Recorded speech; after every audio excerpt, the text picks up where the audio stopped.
Hello, folks. Welcome to On This Hill, podcast of Church on the Hill. As you can see, I don't got Bruce with me today. I got special guests. Really thankful to have you guys here. This is the Zooks. We figured we've known each other since 2011. Yeah. Because that's when you guys came and did your discipleship training school at Youth with a Mission. Yeah. And that's just about when I was leaving, right about when I was leaving to come work full-time at Church on the Hill. Yeah. So would you give people, there'll be a few people that know you, but I think there'll be a lot of people that might not know you guys and what you do. Some of your history. Would you give us a little connection? Like how are you connected to Church on the Hill? And then who is your family? What are you doing in ministry? Sure.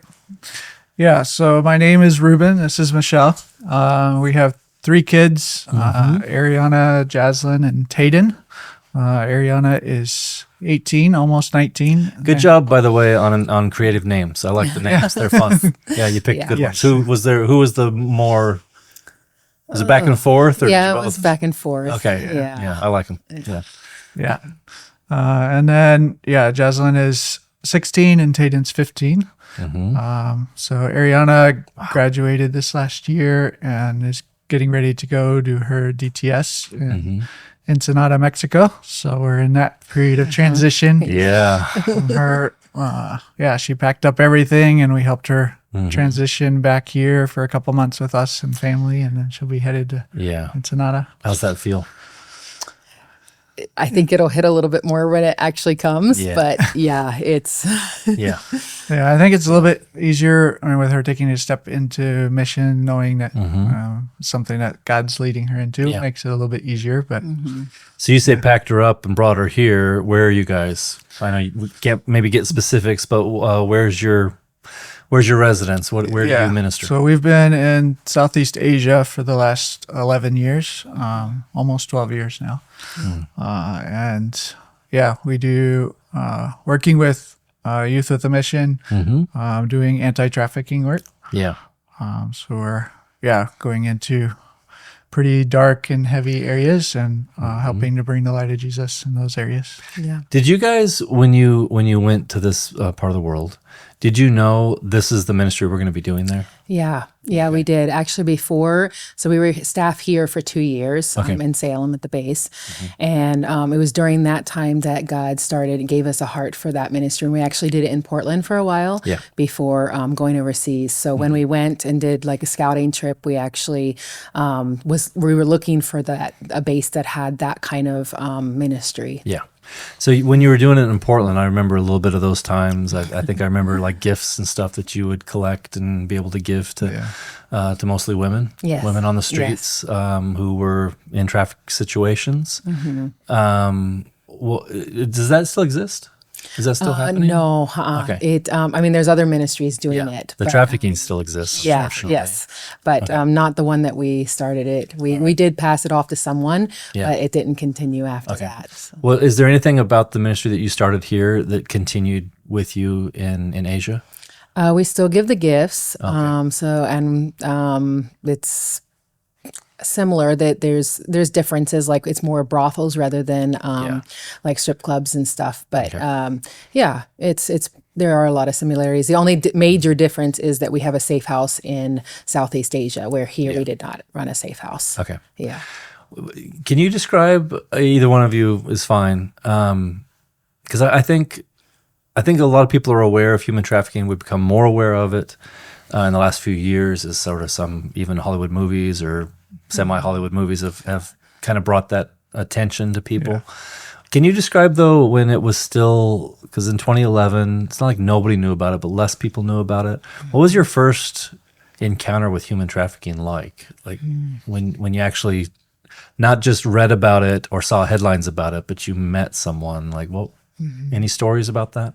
Yeah, I think I'll let you share the, okay. I don't know which one. We can both share. But Sure. So one of the main women that I met in Portland, I just remember hearing, there was a couple of things. The first one, I guess I'll start with this one first because that happened first.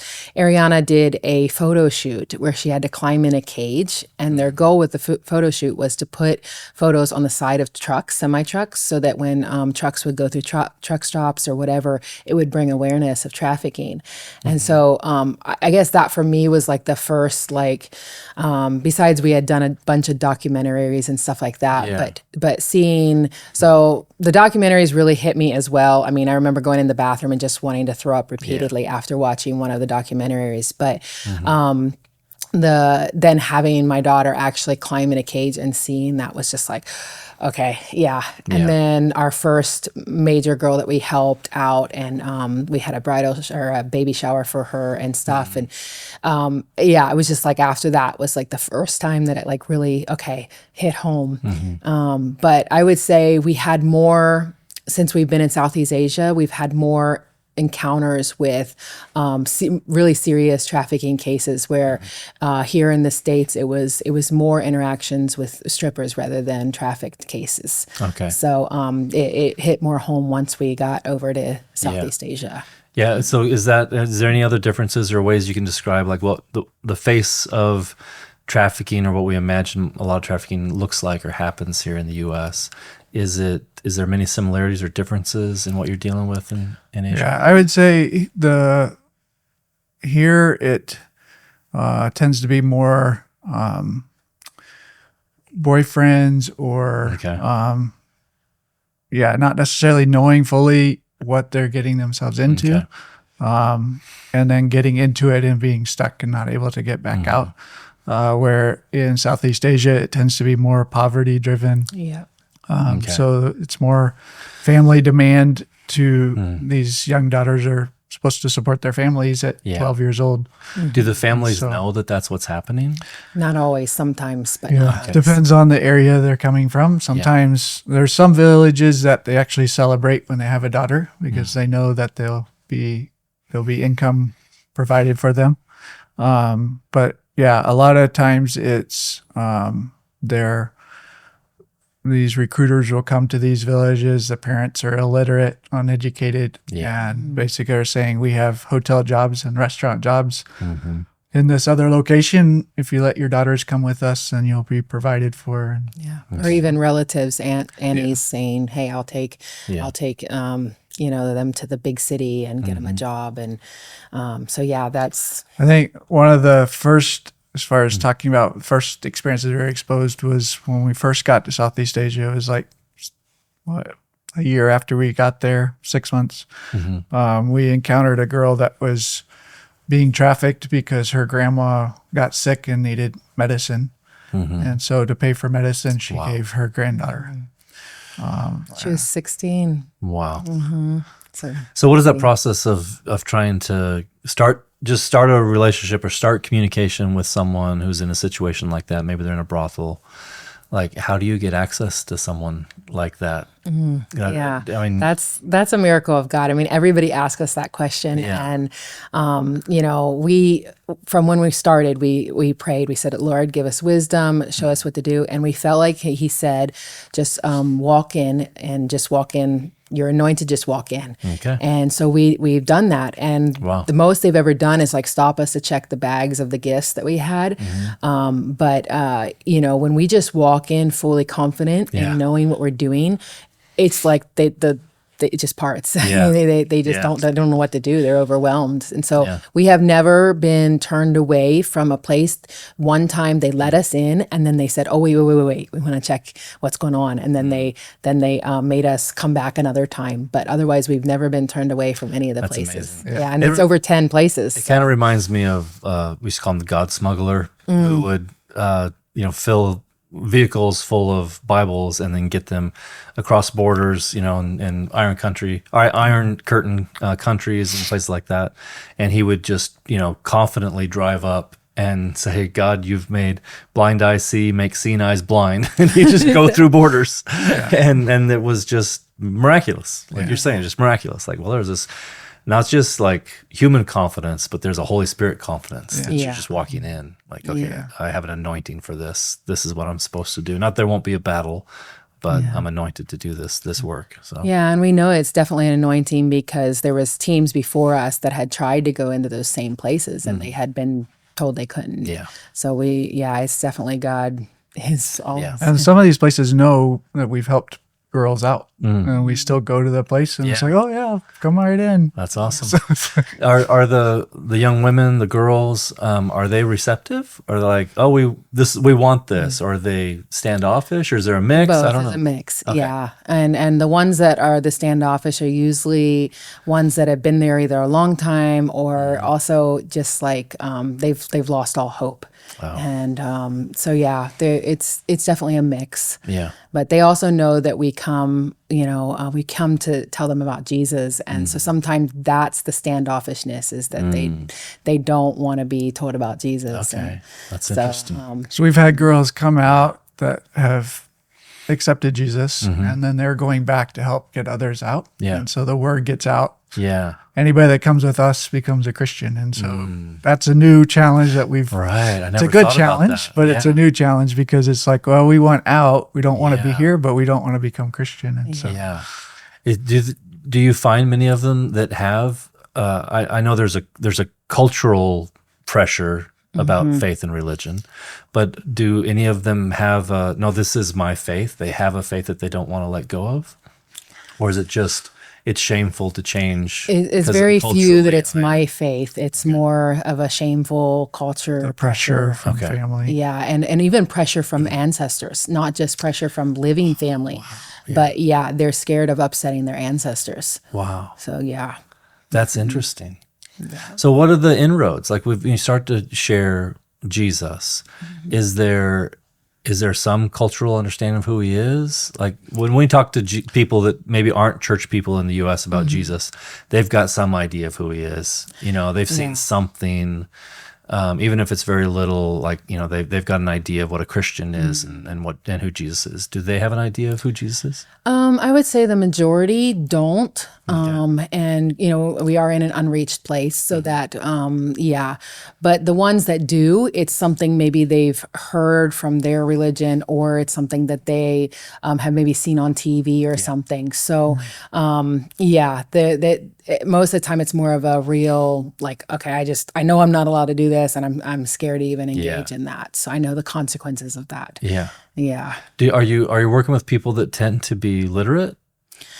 Some are not, some are. So some have only went to just a few years of school, and then there's quite a few that are not literate. Okay, so if you get them to the place where they realize like I want out, how do you get out?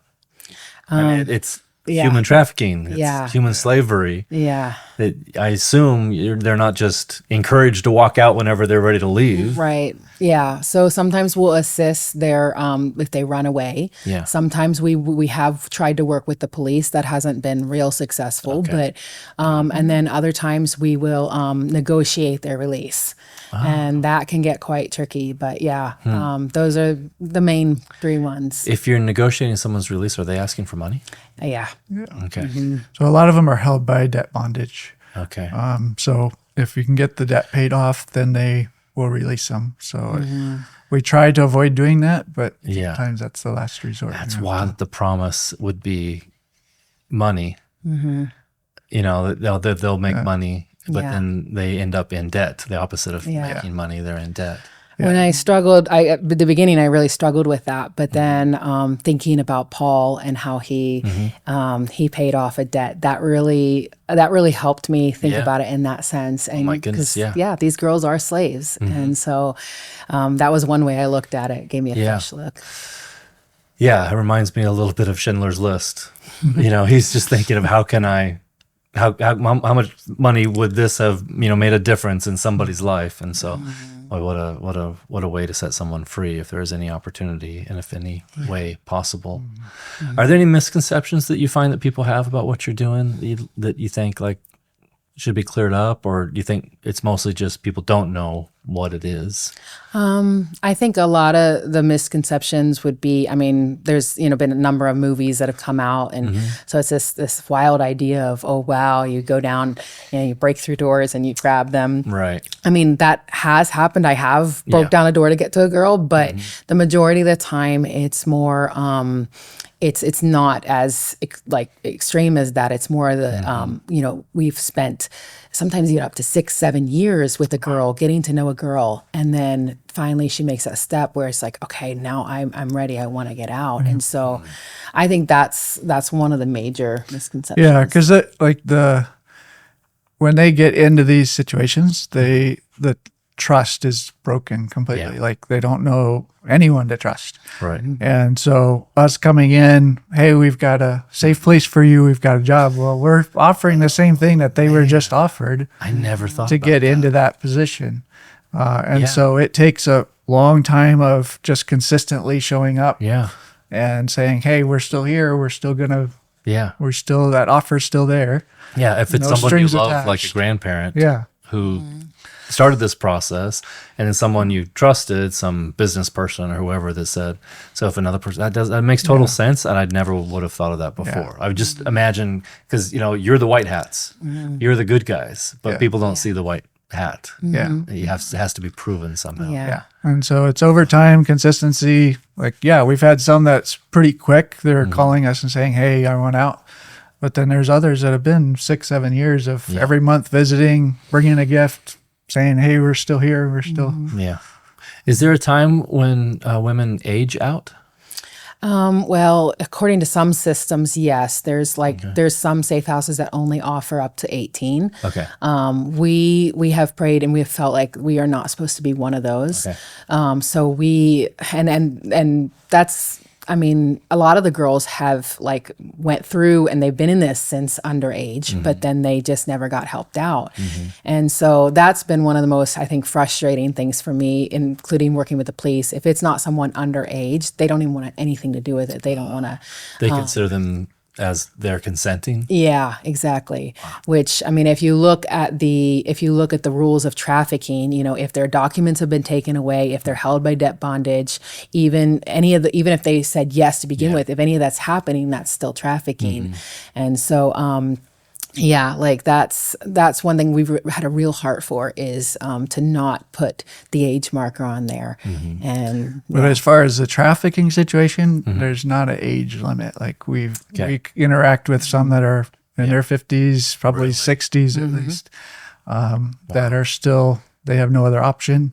So for $2, they're out selling themselves. And I talked to you guys just a little bit on Sunday. You were around, and you mentioned, we can cut this if it's not something we're supposed to talk about, but you mentioned that you're getting on a plane now and traveling a little bit. So it's not just in the particular place where you are, but you're going to other places as well that are having these same issues. Yeah. Is that more challenging because you're not known there? You're a complete stranger, or?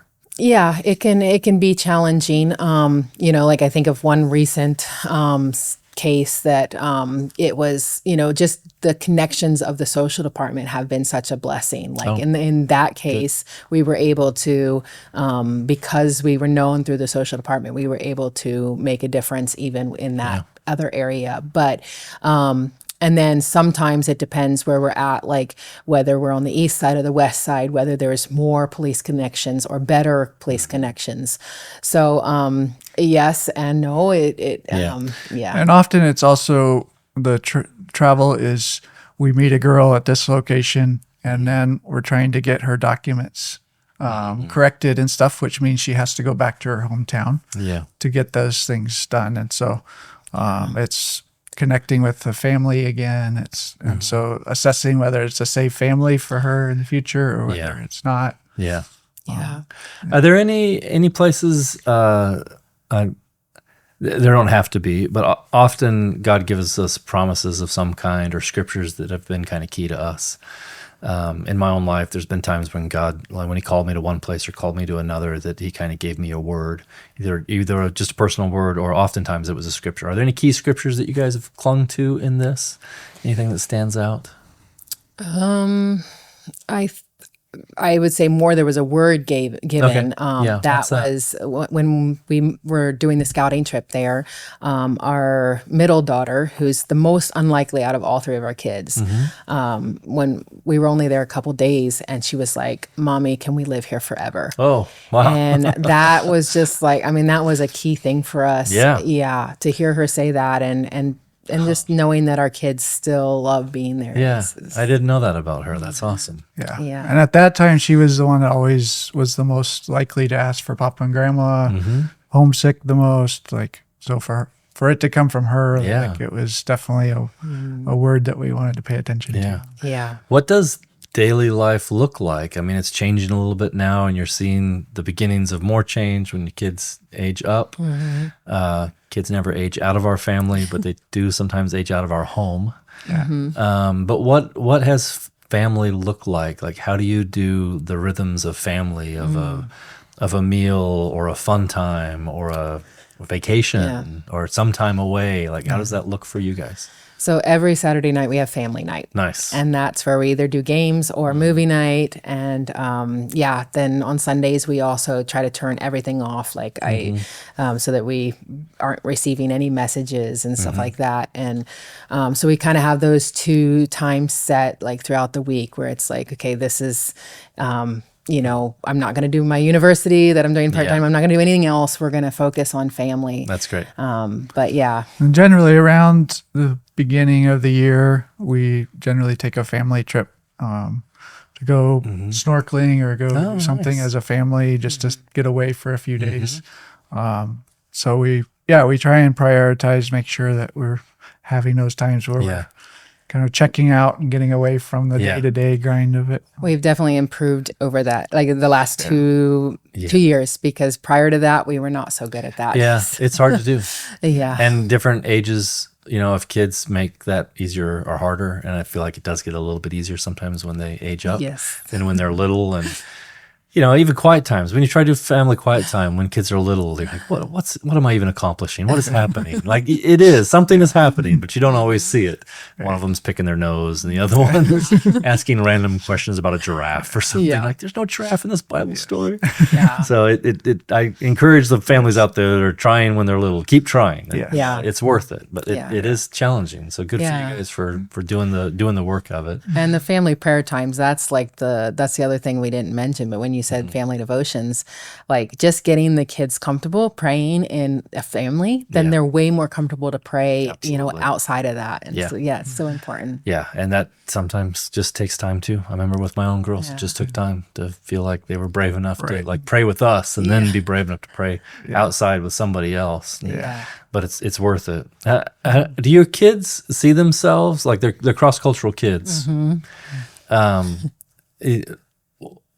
Can you give us a picture of what is it like for them to be a minority? To be a little bit different than the peer group around them, the bigger city that they live in or community that they live in. Like, do they process that pretty well? Is that challenging? So they all three went to like a public plus school. So they were totally, like the only foreigners in the school. Wow. Pure foreigners.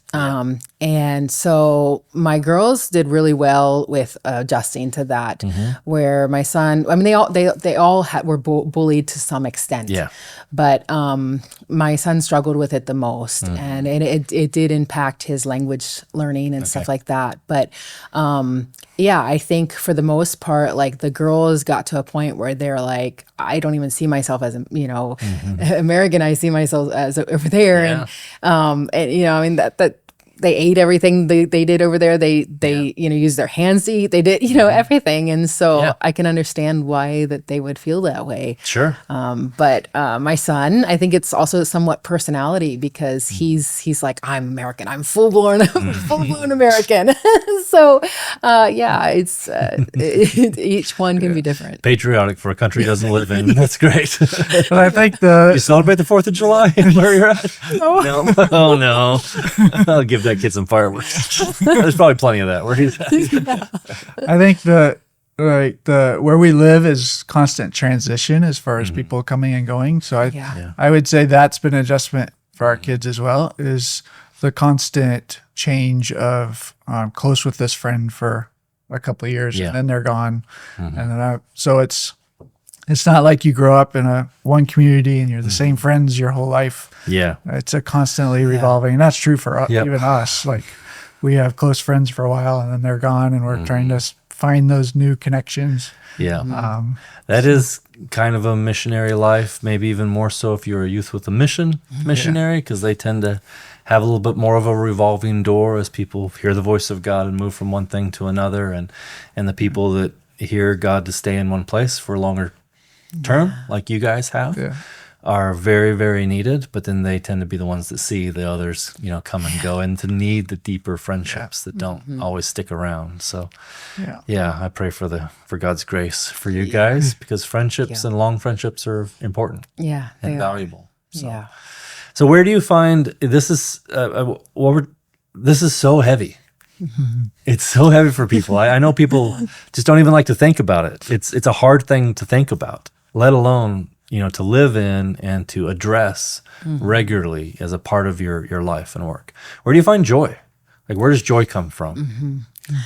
I mean, definitely the Lord. That's the first and foremost. If we weren't able to have that time alone with Him, it would. I don't see us lasting through it. But I've also learned little things like just taking time to mess with plants or, painting. Those are things that help. But I've noticed recently, like I used to be a teenager that would listen to music all the time. I always had music on in the background. Now, like I go to the car and I'm just silent, and the silent is just so peaceful. And so, that's where I'm like, okay, Lord, you're just going to speak to my soul right now. We're both going to be quiet, but I know you're speaking to me. That's good. Yeah. How about you? She sounds creative. Painting and plants. And, it sounds kind of creative. I think for me, like quiet times definitely, but I'm a sports guy as well. So watching sports or playing sports. Do you have a local team that you root for? I mean, you don't have to tell me who they are, but are you watching American sports? I'm watching American sports. Okay. And then, we Tuesday nights generally I go play basketball with some guys. Oh, that's cool. So getting out and physical exercise. Yeah, that's good. Move. Create. Quiet. Those are the places you can. Not too far from the beach, so we like to try and go to the beach occasionally. That's nice. Yeah, kids like that. Yeah. Wasn't your boy? Do I remember he was into Legos for a while? Yes. Real kind of. Does he still kind of have that bent? Yeah. Still is. Yeah, that's fun. It's a hobby that can kind of grow with you too. I mean, I know adults that are still doing Legos for sure. Yes. It's complex. So is he going to come home with some new Legos? Yes. Yeah. He's been saving up. Okay. Is there anything particular he has his eye on? What's the set that he wants? It's the car from Back to the Future. What is it? Oh, yeah, the DeLorean. Yes, he is wanting that one, so he's trying to save up for that. Right. Just got to get up to 88 miles per hour. Go back in time. Yeah. How is he? He's too young to know Back to the Future. You guys got old movies on the field. Sometimes the old ones are the safest ones. Exactly. Yeah, that must be a movie night thing. Yeah. It's just a cool car too, a DeLorean. Yeah. Is there anything that you're carrying that's in this heaviness that you're like, we need more hands on this. I need other people to help me carry this. You feel like, it's too much to do alone? Mm-hmm. Yeah, well, there's, I mean, we definitely need volunteers like that. And I mean, volunteers that are like serious about committing. I mean, actually on both sides, the U.S. side and the international side. But I just prayer is like, on the plane here, like I was so worried about coming here because the plane ride is so long and my back, I've had back surgery and everything. And, somebody told me right before they left, I said, I'm going to be praying specifically for that. That's and this plane ride was actually not that bad. Praise God. And I'm like, okay, I know that's God. Yeah. That's awesome. So, there's two practical ways. Yeah. That's okay. That's great. What does volunteer look like? So we have an application on our website, which is unstoppableloveinternational.org. Okay. And you can fill out the application and then that will guide us through. You can say how long you want to come and volunteer. We we have a team of about 15 locals and about 4 foreigners. Okay. So, yeah, we would love that more. What's a length of time to volunteer that you like? You would encourage people to do, like, hey, try for at least this much, kind of. Yeah, I mean, minimum is 2 weeks, but we A would month is say better. a month to month is 6 better. months. Yeah. Was, If someone had a whole year and they said, hey, I'm going to take a gap year, Yeah. I want to come, would there be an opportunity to do yeah, that? a year to 2 years is. I mean, we encourage people if they're looking long term, like 2 years is really a good stretch to be able to really engage. Yeah. Because the language is, you got to learn the language. So that's the Right. challenging. Yeah, it is. If you're only coming for a short time, everything has to go through translation. Yeah. So, yeah. How after over a decade of language, how do you guys feel? We're still learning. Still learning. Yeah. You got to start when you're a baby. Yes. Yeah. You got to start when you're a baby to be fluent.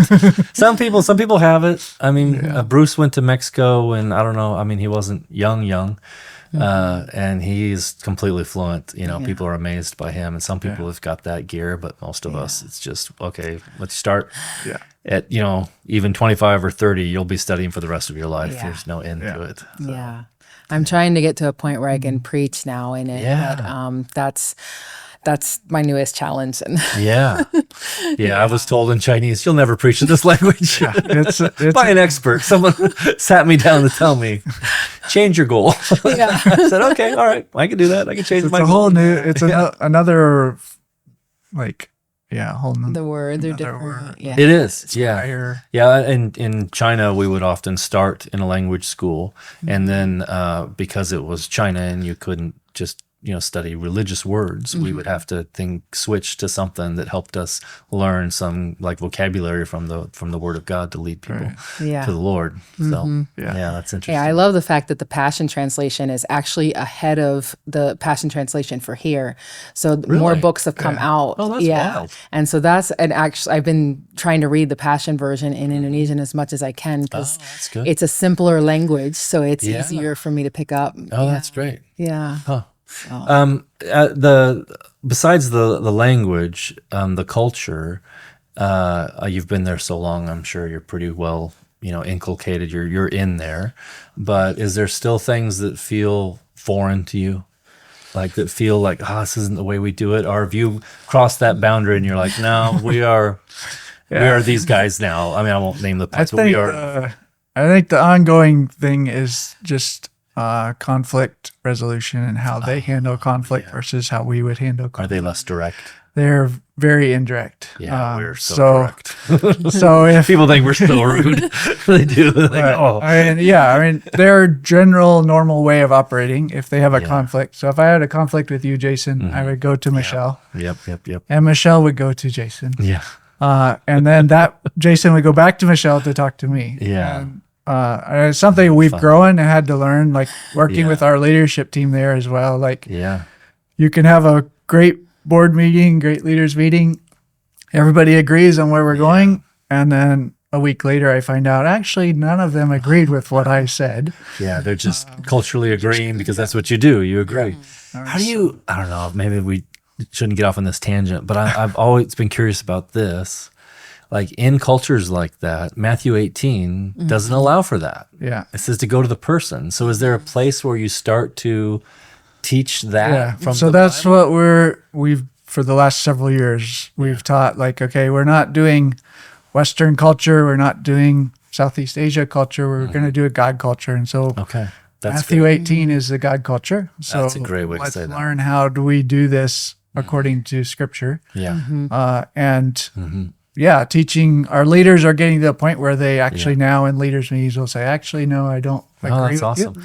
But it's taken a while for them to, there's a whole bunch, the honor, shame culture there. You never speak against a leader. Yeah. You always are in agreement with them. And Yes. so But the other thing we'll do is when like a new team member comes on board, like as we're doing that process, we talk about that. We purposely say like, this is how do you handle conflict resolution? And this is how we do it. And so it sets a, like right from the upfront, like they don't always jump on board right away, but we make sure they know that right away. To be clear, I want to say, like, I feel like so much of Asian culture, different parts of Asia, actually fit better with Hebrew Christian understanding than ours does. It's not that they're so far off on this, because I feel like in places of humility, they're ahead of us. They're closer to a Bible understanding of humility than we might be. But yeah, that was always a tricky one for me in the Asian culture. And did they do the hand raising thing like this in class? In China, if you wanted to raise your hand, because teachers were so revered, you didn't just ask a question. You had to be. Sit like No, this. it's not so much No. where we're at. Okay. Yeah. They would do more things like have the kids stand in front of the class if they did something wrong. They had to stand there. Or shame. Yeah, going shame. on. Yeah. But I think as leaders, also, the more humble we are, Yes. the more we're willing to say, hey, I messed up on this, the more it breaks that as well. Because in general, the culture you don't really see that in leaders. And so, walking out that part of it. Yep. Like, we've even done things like foot washing, and that was a huge thing for them. To have us wash their feet was like, for a while, they were like, no, you're not going to do that. Yeah. But then now they go on for like over an hour, and everybody's just crying and just washing each other's feet, and it's so beautiful. That's really sweet. Yeah. So we'll kind of start to wrap it up here. What's the hope? What's the hope? Like, this is what we're dreaming for. This is what we're hoping for. I know end of human trafficking would be the ultimate hope, Yeah. But is there something, in the shorter term, but it's still a big thing that you're asking for, that you're wanting to see? I think more just the continued women becoming more valued in that culture. That's something I would personally hope for. Because, it's still, women are still not valued. Okay. And so, and also men becoming more, even Christian men becoming more, not wanting to do pornography and really trying to strive for that holiness. And of integrity. Yeah, because even in the Christian environment, there's so much abuse, and there's so much, the women are just, quickly divorced or abused. And that would be one thing I would hope. Just the strengthening of the families and the fathers, the husbands, like really having them step into the role of being a good husband, a good father, and walking in integrity. And the Jesus sexual ethic is not restrictive and oppressive. It is freeing and loving. And it's crazy how far we've strayed from it worldwide. Culturally, though, the West is also contributes to so much of that as well. And the secular world would say, like, that is a regressive way of thinking. That is a unhealthy shame. And it's not. Right. It's not. It is holy, and it is freeing, and it is loving, and it is better for both men and women. And we're not crazy to preach it. We're not crazy to preach the gospel's impact on our sex life. Because it is healing. I know you're doing some ongoing education, and part of that is in trauma, right? Yes. Yeah, the trauma that those women are going through. What does healing look like for them? Like, do you see quick healing? Do you see slow healing? It's a slow, long process. Yeah. And we do counseling each week with the girls, and it's a lot of times, it's not something that one or two times of counseling are going to help it. No, it's a long, gradual process. And, sometimes they'll even resist and not want to, engage in the process. And so then it takes even longer. But it's, just when they accept Jesus and Jesus comes into the picture, the healing speeds up. Yeah. So isn't that amazing? Yeah. This Sunday we're going to talk about the woman at the well, and Jesus just heals her. but he has to open her up to heal her. He has to Yeah. open up the history, open up the past. And then she recognizes him as the thing she's actually always been thirsty for, looked for in men, and then finds it in him. So, yeah. Well, thank you guys so much, man. I appreciate you. You're an encouragement to us. I'm glad we get to be just a small part of what you're doing. Yeah. I'd love to see some people go and volunteer and be a part of that as well. So we'll hopefully, if you're interested in that, contact us. Contact these guys if you have their information. If not, you can ask me and I'll help connect you. So we'd love to see more connections if at all possible. And we just want to say thank you to the church. Yeah. Like the emails that we get, like with all the prayer notes and everything. Yeah. Sometimes Ruben are just like, we just want to read it and see what scripture you guys have given us. So praise you God. guys have been a blessing to us Yeah. too. Well, yeah, it doesn't feel like nearly enough, but we want to keep doing what we can and support you guys. And with your daughter going off to do her own discipleship training down in Mexico, I know she's working and earning money to do that. I'm really proud of her for doing that. I think that's so good. I love to see a young person invest in that themselves. But if people want to help her personally, can they just contact the church? And, or they can contact do you? it through the church. That's fine, or even through us. But All right. So if you'd like to help a young woman who's raised on the mission field and is interested in continuing to do discipleship and ministry, then talk to us and we'll connect you with that young lady. She's amazing and worth investing in. So, all right. Thank you guys very much. We love you. Please reach out to us if you've got any questions or ways that you'd like to maybe help. We'd love to do that as well. So if not, see you guys on Sunday. Bye.